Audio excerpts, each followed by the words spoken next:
"Stop him, he's stealing." The shout echoed through a small pharmacy in Nashville, Tennessee.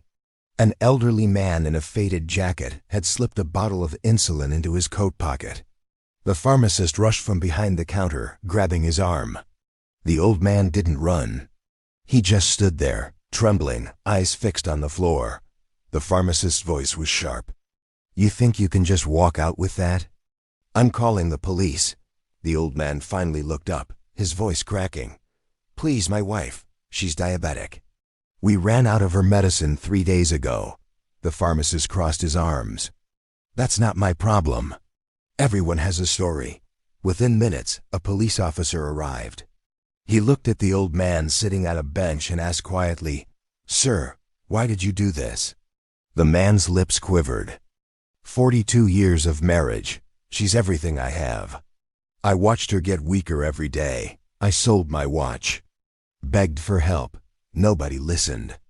I just couldn't let her die." The officer stood silent. Then he turned to the pharmacist. "How much is the insulin?"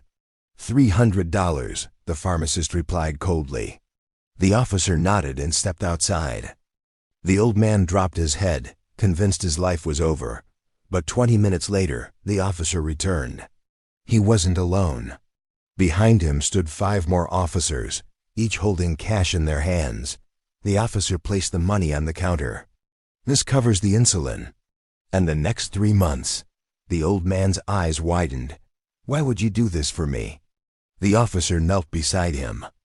"Because I have a mother too. And I pray if she ever needed help, someone would be there." The pharmacist, watching silently, added 2 more bottles to the bag. "No charge," he whispered. That evening, the officer drove the old man home.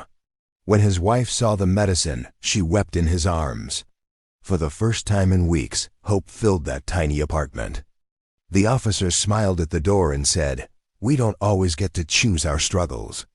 But we always get to choose kindness.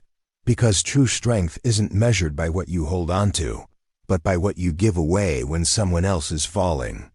If this story touched your heart, write "Amen" in the comments and share it with someone who needs hope today.